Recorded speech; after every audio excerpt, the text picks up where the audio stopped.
पिछले 3 दिन से पब्लिक डोमेन में एक complaint honourable lieutenant governor Manoj Sinha ji के बारे में सोशल मीडिया और तमाम सोशल प्लेटफॉर्म पे चल रही है। आरोप बहुत गंभीर है, जनता जानना चाहती है लेकिन खामोशी है। एक इस किस्म की गंभीर आरोप और कंप्लेंट जो कि पीएमओ को भी भेजी गई है, वो हमारे पास सोशल मीडिया सोशल प्लेटफॉर्म से पहुंची और हमने भी इंतजार किया कि इसके बारे में कोई स्पष्टीकरण ऑनरेबल एलजी से के ऑफिस से उनके पर्सन से आएगा। लेकिन अफसोस का बात ये भी है कि इतने बड़े चार्जेस कहीं मेन स्ट्रीम मीडिया में तो मैंने देखे नहीं कि उसके बारे में कोई चर्चा हो, मरमर भी नहीं है।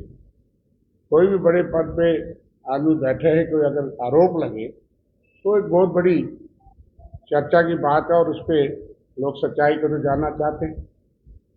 लेकिन एक बहुत ही सीनियर ब्यूरोक्रेट जो कि 1992 बैच के एडमिट के ऑफिसर हैं, आईएएस अफसर, और इस वक्त वो एक अहम पद पे हैं, chairman bureau of public enterprises पे। आप जानते हैं कि जल जीवन मिशन में भी उन्होंने कई गंभीर आपत्तियों की कंप्लेंट जो है वो नेशनल कमीशन में की हुई है। उसमें भी हमने मांग की थी कि अगर आरोप सच नहीं है तो सीबीआई जांच हो जाए। सच दूध का दूध पानी का पानी होना चाहिए। अगर एक उसी महकमे का उसी डिपार्टमेंट का प्रिंसिपल सेक्रेटरी कुछ आरोप लगाता है कि इसमें धांधलियां हुई हैं, परचेज में जो प्रोक्योरमेंट जो इस कंप्लेंट में भी जो है उन्होंने दर्ज किया है, दोबारा रिट्रीट किया है और पीएमओ को भी लिखा है। वो कंप्लेंट क्राइम ब्रांच और कई सीनियर अफसर कंप्लेंट के रूप में है। लेकिन मौजूदा जो उन्होंने कहा है कि एक प्राइवेट पार्टी जो माननीय मनोज सिन्हा जी के बेटे की एंगेजमेंट का फंक्शन वो दिल्ली में ऑर्गेनाइज किया गया और उसकी पेमेंट 10,71,605 रुपया सरकारी खजाने से की गई। प्राइवेट फंक्शन का अरेंजमेंट, डेकोरेशन, 120 आदमी का लंच और डिनर जो है वो अरेंज करवाया जाता है। रेजिडेंट कमिश्नर तुलसीराम रोड नई दिल्ली की तरफ से, और फिर उसकी पेमेंट भी सरकारी खजाने से बताया गया है की गई है। और अगर इतने उच्च पद पे बैठे हुए, संवैधानिक पद पे बैठे हुए ऑनरेबल लेफ्टिनेंट गवर्नर इस तरह से करते हैं, सरकार का पैसा कैसे किसी प्राइवेट पार्टी या किसी फंक्शन के लिए निकाला जा सकता है। और उसके बाद ये मामला तो हमारी जानकारी में अब आया, लेकिन बहुत गंभीर बात है कि इस पे कोई चर्चा नहीं। जहाँ के उनके जो एडिशनल रेजिडेंट कमिश्नर हैं, रेजिडेंट कमिश्नर के ऑफिस से उन्होंने चिट्ठी लिख करके प्रिंसिपल सेक्रेटरी तो गवर्नर कहा कि ये पैसा जो कि पार्टी आज से 3 साल से ज़्यादा अर्सा हो गया कि 16/2/2021 तो वो पार्टी जो है वो दिल्ली में ऑर्गेनाइज होती है और उसका 10,71,605 रुपीज़ जो है वो रेजिडेंट कमीशन के ऑफिस से उसकी पेमेंट की जाती है।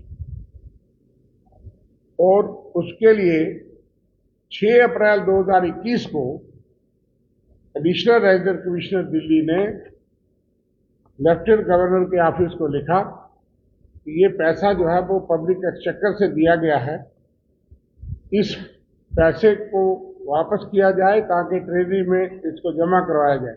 हालांकि पैसा एक पैसा भी प्राइवेट फंक्शन के लिए निकालना ये कानूनन जुर्म है ये गैर कानूनी है।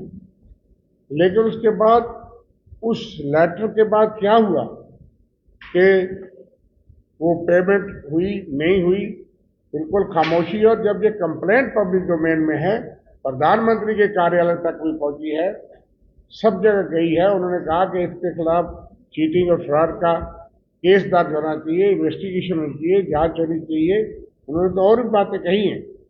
लेकिन हम ये जानना चाहते हैं कि माननीय लेफ्टिनेंट गवर्नर इस मामले में स्पष्टता करें, स्टेटमेंट ऑफ फैक्ट्स आए कि क्या ये बात सही है, और अगर ये सही है, सही, क्योंकि इसमें प्रिलिमिनरी प्राइमा फेसाई एविडेंस दिया है उस ब्यूरोक्रेट ने, एक लेटर उसके साथ है, ये मेरे पास उसकी कापी है जो सोशल मीडिया से हमने डाउनलोड की है, जिसमें गंभीर ये आरोप है। और ये वो लेटर है जो 6/4/2021 का एडिशनल रेजिडेंट कमिश्नर दिल्ली ने principal secretary to the honourable lieutenant governor लिखा है, जिसमें उन्होंने ये कहा है, इसको मैं पढ़ देता हूं कि as directed by the honourable LG office, the arrangements for lunch and dinner of 120 persons and decoration at 7 Aqua Road, New Delhi were carried out on 16th February 2021. The total amount amounting to rupees 10,71,605 was done by this office. This being personal function,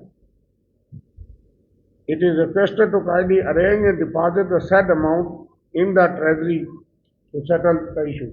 issue तो settle नहीं होता। कोई भी सरकारी पद पे कोई भी बैठा हो, सरकार के पैसे से प्राइवेट फंक्शन करे, वो अपने आप में एक जुर्म है, तो अपने आप में फंक्शन जो है वो जुर्म है। और उसके बाद ये स्पष्टता से लिखा गया है, 3 साल 3.5 साल के बाद ये पता लगता है। 6 अप्रैल 2021 को उन्होंने पैसा मांगा कि कम से कम पैसा दीजिए, क्योंकि रेजिडेंट कमीशन के ऑफिस ने देखा होगा कि इसमें हम भी फंसते हैं। डायरेक्शन जो भी हो, कोई अनलॉफुल कमांड हो तो उसको मानना जरूरी नहीं, लेकिन इस तरह से किया गया है। और उसके बाद टोटल खामोशी। इतनी सीरियस कंप्लेंट पब्लिक डोमेन में, और उन्होंने तो हिम्मत से ये बात कही कि इसमें क्राइम ब्रांच से जांच हो और इसमें पूरी इन्वेस्टिगेशन हो। लेकिन हम ये जानना चाहते हैं कि इसके बारे में पब्लिक को बताया जाए। अगर इस मामले को दबाने का प्रयास किया गया तो डेमोक्रेटिक तरीके और भी हैं। हम सरकार का, जनता का पैसा मिसयूज अगर हुआ है, एक तो ये पोजीशन का मिसयूज है, उसके बाद जनता के पैसे का मिसयूज, वो एक गंभीर आरोप है, गंभीर जुर्म है। और सबसे उच्च पद पे बैठे हुए जम्मू कश्मीर के शख्स के हदायत पे या उनके लिए अगर ऐसा हो रहा है और ऐसा चल रहा है, तो इससे बड़ी गंभीर बात क्या है। और कोई कार्रवाई नहीं करता। सत्यपाल मलिक जी ने भी कुछ कहा था कि करप्शन के बारे में कुछ लोगों को ज़्यादा परहेज नहीं है, तो उनके दफ्तर कार्यालय तक भी ये चीज़ें पहुंची हैं और उसके बाद कोई कार्रवाई नहीं, कोई इसका जवाब नहीं, तो जनता को इसके बारे में जानकारी नहीं दी जाती। इसके अलावा भी उन्होंने कहा है कि जो है कुछ और आरोप भी हैं। उन्होंने कहा है कि जिसमें ऑनरेबल एलजी साहब उनके प्रिंसिपल सेक्रेटरी से मिलके इस तरह के और भी जो है वो उन्होंने आरोप लगाया कि मिसयूज ऑफ फंड्स हुआ है। इसके साथ साथ और भी जो बातें उन्होंने कही हैं, आरोप गंभीर हैं कि इंश्योरेंस कंपनी के साथ, रिलायंस जनरल इंश्योरेंस कंपनी, आपको पता है सत्यपाल मलिक जी ने इसका उस वक्त खुलासा किया था और जांच उनके खिलाफ होने के बजाय उस वक्त के गवर्नर साहब के खिलाफ हो रही है, सीबीआई उनके पास जाती है। ये इस दौर में जो अमृत काल चल रहा है प्रधानमंत्री मोदी जी के नीचे, अगर इस तरह से काम होते हैं, उन्होंने तो पैसे का भी हिसाब दिया कि 44 करोड़ 39,000 का एक्सचेकर को लॉस हुआ है, 44 करोड़ 39 लैक्स, और उसमें इंश्योरेंस पे में उन्होंने कहा कि बजाज अलायंस के साथ मिलकर भी कुछ 200 करोड़ का, या उसने कहा कि उसमें जातियां हैं। इसी तरह से जल जीवन मिशन, जो कि जिसमें 6,000 करोड़ के करीब पैसा जहाँ दिया गया है, उसमें भी जो है वो बहुत जातियां उन्होंने पॉइंट आउट की हैं, क्योंकि वो इस डिपार्टमेंट के इंचार्ज थे और इन चीज़ों की कोई जांच नहीं हुई। ये आरोप काफ़ी अरसे से उन्होंने लिख के दिए हैं, और उसके बाद इसी को इन्वेस्टिगेशन हाई लेवल क्यों नहीं यूज़ की भी, सीबीआई से, कोई इंडिपेंडेंट एजेंसी से, लेकिन उस पर भी चुप्पी है। बजाय उसी ऑफिसर को जो है वो आरोपी, और उसको जो है उसके खिलाफ जांच हो रही होगी, लेकिन जो आरोप हैं उन पे तो दूध का दूध पानी का पानी होना चाहिए। क्यों नहीं, जो लोग एलिगेशन कोई भी लगता है, Caesar's wife has to be above suspicion, कि जो लोग उच्च पदों पे बैठे हैं उनके खिलाफ कोई दाग भी लगे, कोई तिनका भी उठे, कोई आरोप भी लगे, उसकी सफाई और सच्चाई इन्वेस्टिगेशन, हाई लेवल इन्वेस्टिगेशन से हो सकती है, स्पष्टीकरण भी नहीं, और खामोशी। और मैं मीडिया से भी दरख्वास्त करूंगा कि ये सवाल पूछा जाए, ये बहुत बड़ी गंभीर बात है।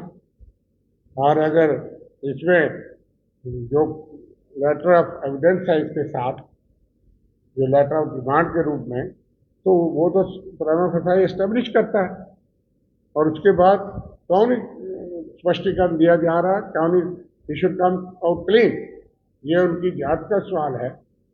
और सबसे बड़े पद पे बैठे हुए शख्स, उनके बारे में अगर इस तरह के बातें पब्लिक डोमेन में हैं, और 3 दिन से और उससे पहले जो लेटर है वो कहाँ दबाया गया, तो इसका हम सारी जो है वो सच्चाई जानना चाहते हैं। और इसके ऊपर माननीय एलजी साहब और उनके दफ्तर को अपनी जुबान खोलनी चाहिए, सारी चीज़ जनता में आनी चाहिए, जहाँ इसकी उच्च लेवल पे जांच होनी चाहिए।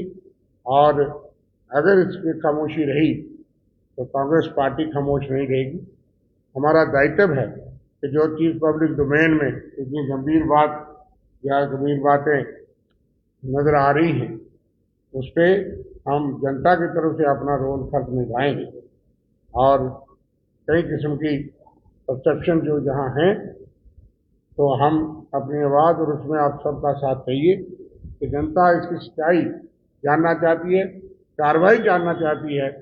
जो रोज केंद्र में बैठे हुए ये गवाही देते हैं कि हमारी सरकार में कोई गलत काम नहीं होता, कोई भ्रष्टाचार नहीं, कोई इस तरह की जातियाँ नहीं, तो उनकी सरकार के बैठे हुए उच्च पदों पर बैठे हुए ब्यूरोक्रेट से जब अंदर से ये चीज़ें बताई हैं, वैसे तो सारी इंफॉर्मेशन सील है।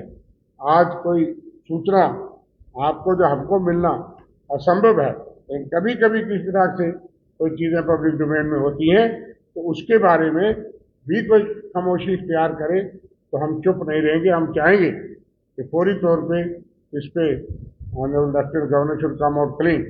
हमारे पास और रास्ते हैं, हम उनमें से जाएंगे। मैं भल्ला साहब से भी कहूँगा